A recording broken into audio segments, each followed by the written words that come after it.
Hi everybody, this video gives you guys a brief overview of generalization. So for this video, our objectives are on the left, and then the agenda, we are first going to talk about the definition of generalization and what we call the generalization gradient, and then why it's really important to plan and program for generalization. We're going to talk about the three types of generalization, and then we're going to talk about some strategies to promote generalization, and then wrap it up with talking about some guidelines to promote generalization. So let's get started. Let's go back to our three-term contingency. Remember our ABCs of behavior. And in the last module, we talked about stimulus control and discrimination training. So with stimulus control and discrimination training, you typically have a stimulus, and in the presence of that stimulus, the learner emits a specific response, and if it's the correct response, then they get praise or some type of reinforcer. And therefore, in the presence of this specific stimulus, this response is more likely to occur. And so we would say that now this specific stimulus becomes the discriminative stimulus for the child saying dog, and therefore this stimulus has gained stimulus control over this specific behavior. And of course, during discrimination training, you have other words that are typically present. So the written word cat or the written word bird. And when the child says dog in the presence of those words, they either get no praise or a little punishment, so the teacher says wrong. And so, like I just stated, when the letters dog are present, the child says dog, but the child does not say dog when any other combination of letters is present. So once again, the child saying dog is under stimulus control of the written word dog. Now, with generalization, basically what we mean by generalization is that the response or the behavior that the child has learned is going to be emitted in situations that weren't exactly trained. So basically, they're going to be emitting the behavior in novel situations in response to novel stimuli. So say you did this training in the classroom. Now, can the child actually say dog when they're presented with stimuli that are not exactly the stimulus, but they look physically similar? So different fonts, different colors, when the word dog is in italics, things like that. And then can they go out in the real world, and will this behavior generalize to the real world? So maybe they go to a dog park and see this word right here. Are they going to say dog? And when they do this without being directly trained, that's what we refer to as generalization. So generalization is the occurrence of the behavior in the presence of stimuli that are similar in some way to the SD that was presented during training. So that specific stimulus of the written word dog that was presented in training, we saw that there were, in the real world, there's going to be stimuli that look physically similar to that in some way. And so if the kid responds to those stimuli that look physically similar, then without any training, then that's what we refer to as generalization. And with generalization, we typically find that we have what we call a generalization gradient. And so if you look at this graph right here, these data are some animal data from a rat that's pressing a lever. So these are sound waves. And so we have 2000 hertz sound wave, and that's the training stimulus. So the rat has learned in the presence of the specific auditory stimulus to press a lever, and they receive food. So this is the actual SD. And then what they've shown is that you can have sounds that are really similar to the SD, and the more similar they are, the more responding you get. So, if we go up to 2200 hertz, you get a little less responding because it's not exactly the same stimulus, but it sounds really similar to it. So you're still going to get responding. And then the more different the stimulus becomes, the less responding you get. And it goes the other way too. As the hertz decrease, the amount of responding decreases. So you get a lot of responding up here to the actual SD, and then SDs that look or sound similar to the original SD. And so you get this cool little generalization gradient. So the more similar they are to the SD, the more responding you get, and the more they differ from the SD, the less likely it is that generalization is going to occur. And just another example, say you have the visual stimulus, the screen light, that maybe you have a pigeon now, so pigeons are visual. Pigeons have learned to peck this green light. The pigeons have learned in the presence of this green light, they can peck and get food. What you'll find is that they'll also peck to lights that maybe not be the same color green, but are similar to it. And then as the colors of green decrease and they get further away from the original SD, the responding to that stimulus is going to decrease. And it's going to go the other way too. As the green gets darker, the next dark shade they may respond a lot to, but as it gets closer to and it turns black, then the responding is going to decrease. Okay, generalization is super important.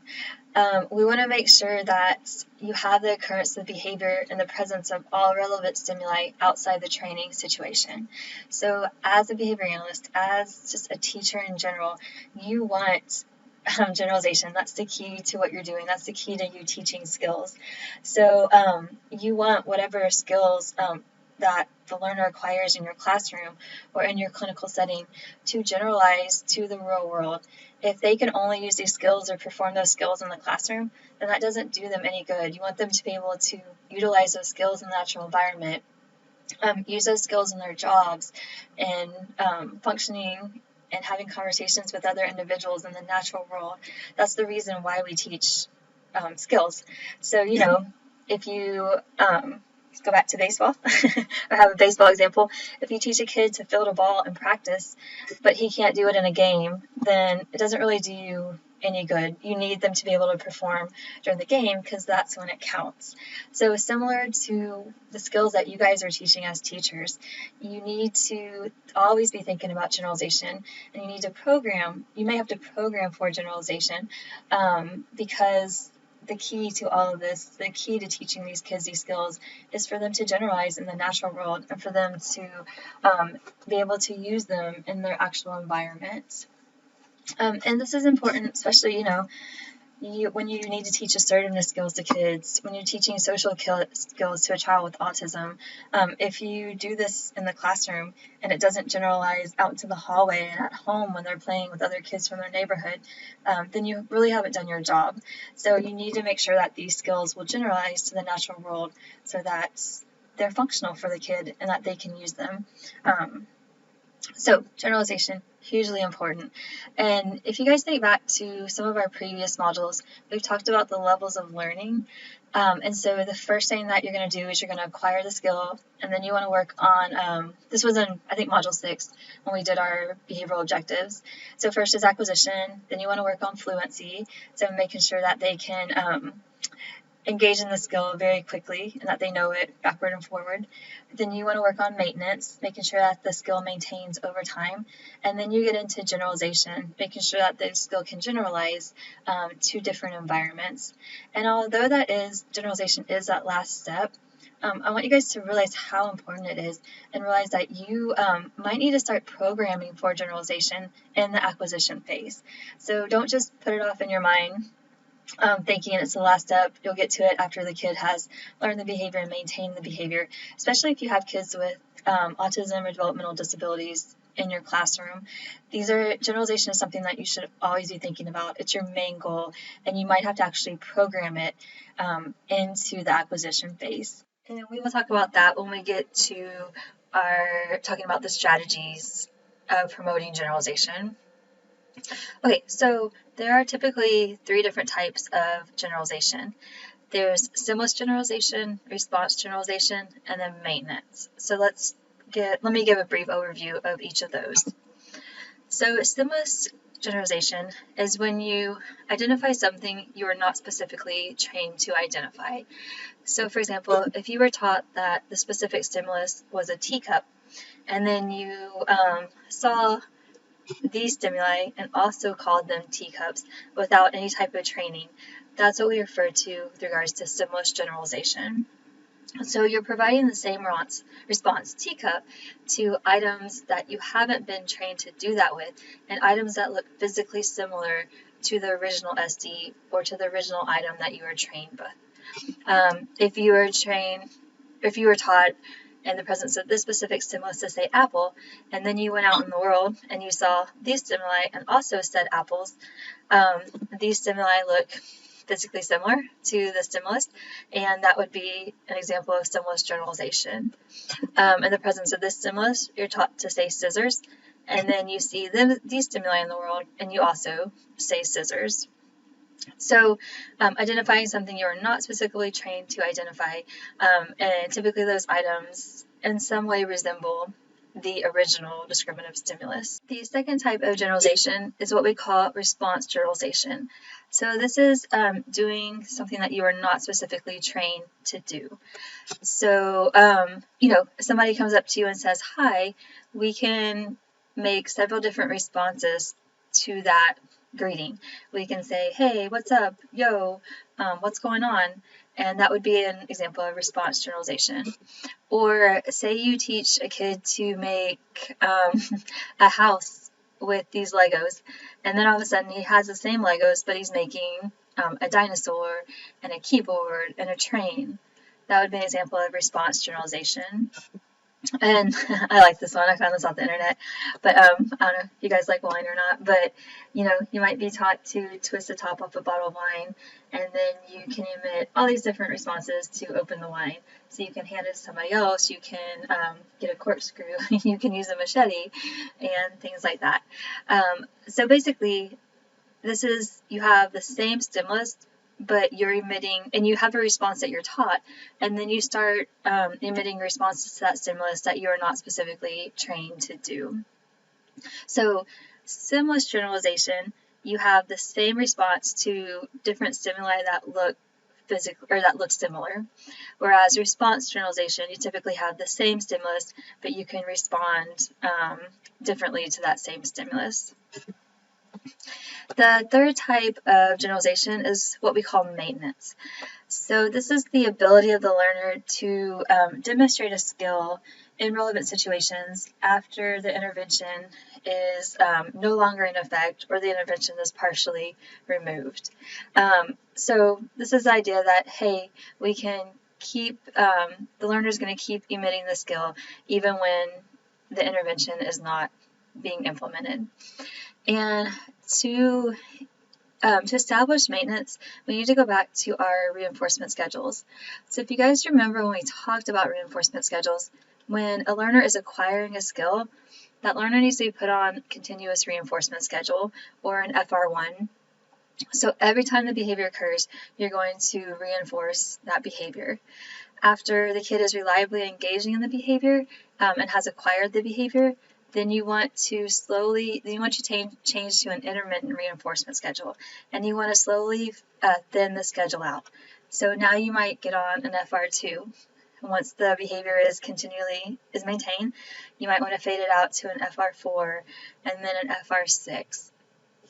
This is really important. If you establish a behavior and the learner has acquired the behavior, and then you stop reinforcing it, the behavior is gonna decrease very quickly.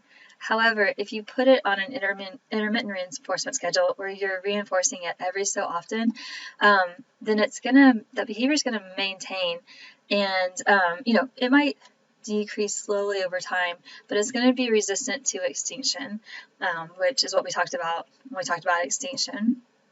And to keep that maintenance up, you want to gradually thin out that schedule. You don't want to just go from continuous reinforcement to an FR8 or an FR10. You want to slowly fade that out so the behavior maintains.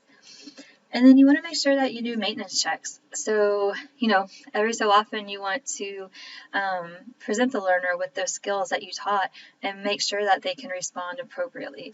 If they can't, you might have to go back and do some acquisition training. But you want to make sure that you schedule those maintenance checks, and you have to figure out where you're going to do them. Are you going to do them in the real world? Are you going to do them in the classroom? And things like that.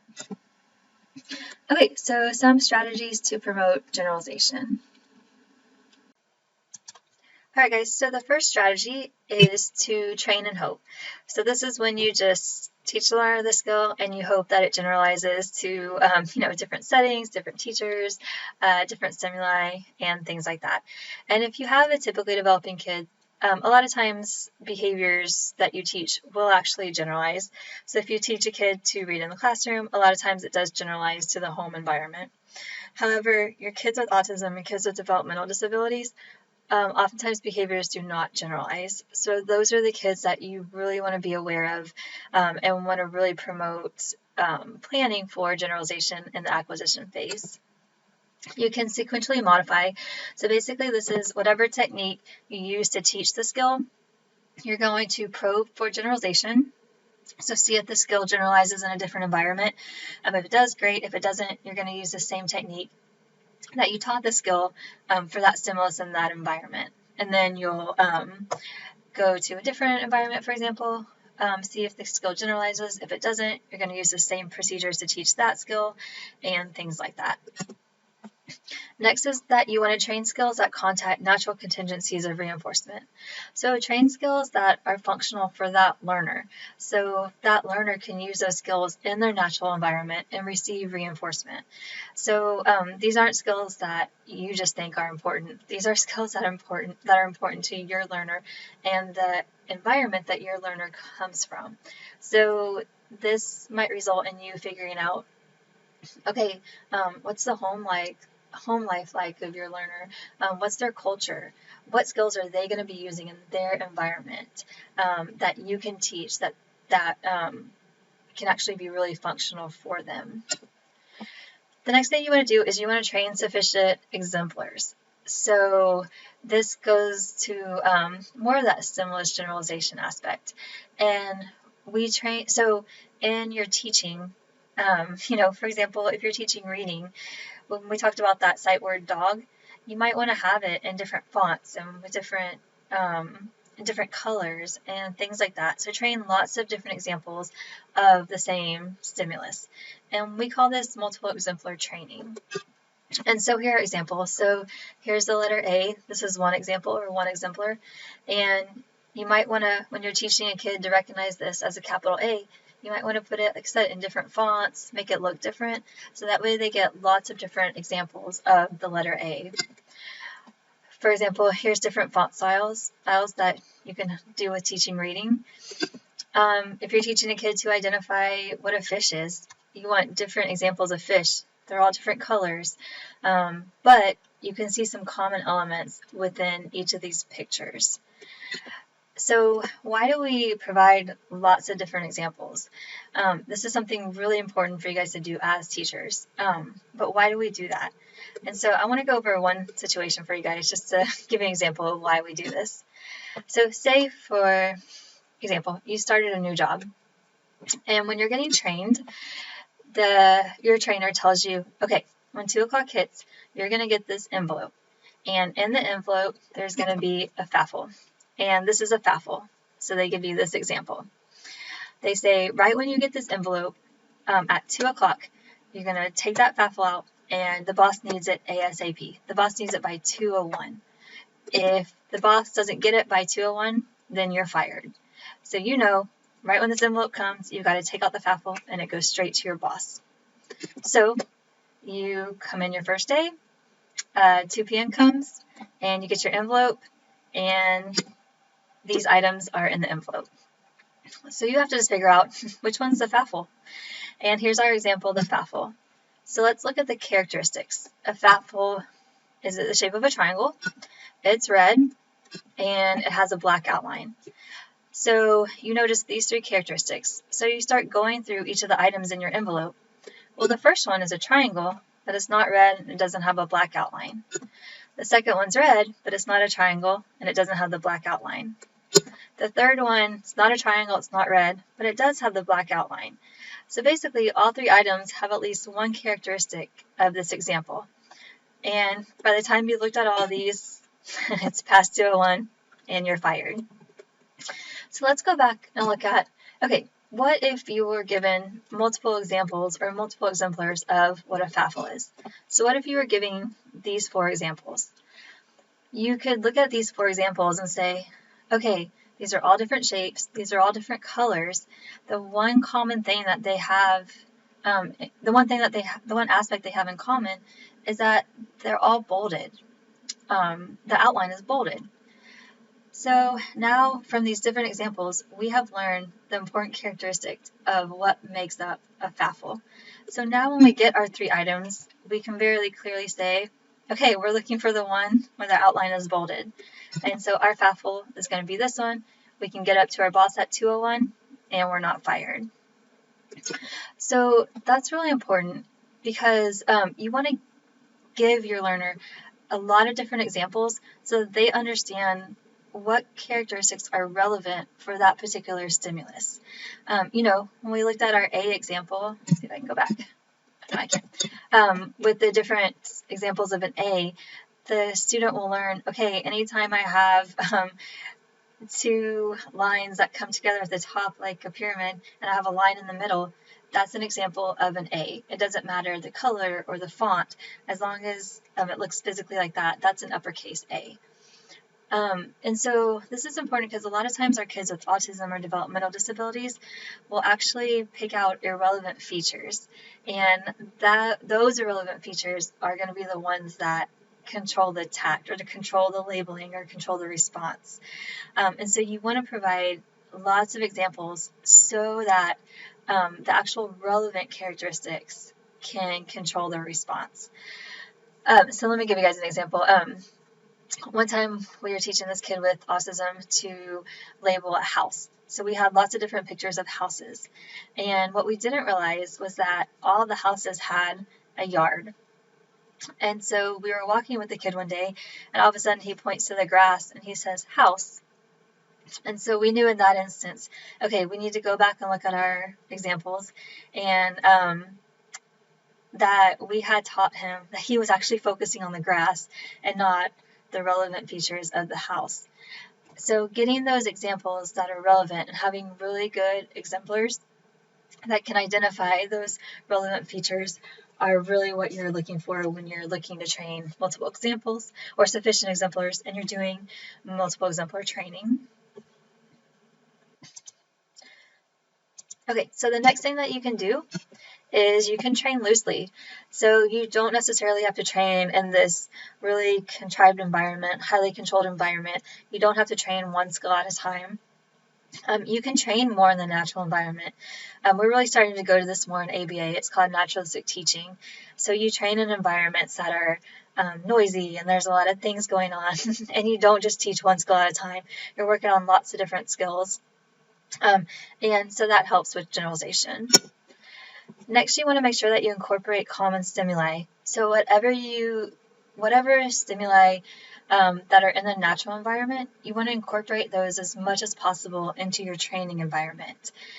Whether you can take the same toy that you're working with in the natural environment and use it in the training environment, or you can just set your training environment up to look as similar as possible to the natural environment that promotes generalization. Next, you want to reinforce instances of generalization. So if you notice that you go in a different room or you go in a different environment and the kid engages in that novel response, then reinforce it. Remember, if you want a behavior to increase or to maintain, you've got to reinforce it. And then you can also incorporate some self-generated mediators. So you can use prompts throughout the natural environment to promote generalization. If you guys ever use sticky notes, I use sticky notes all the time. Sticky notes help me engage in behaviors in different environments and things like that. So just some things in chapter 12, you guys actually talk about self-monitoring, which can really promote generalization. All right, guys. One thing that I want to point out is when you're teaching, what you typically want is you're going to get some generalization. So, for instance, if you're teaching a horse and a cow, you want to get generalization within your categories. So, you want to provide a bunch of different examples of horses so that if the child runs into a horse in the real world, they can say horse. You want to provide a bunch of different responses, or a bunch of different examples of cows.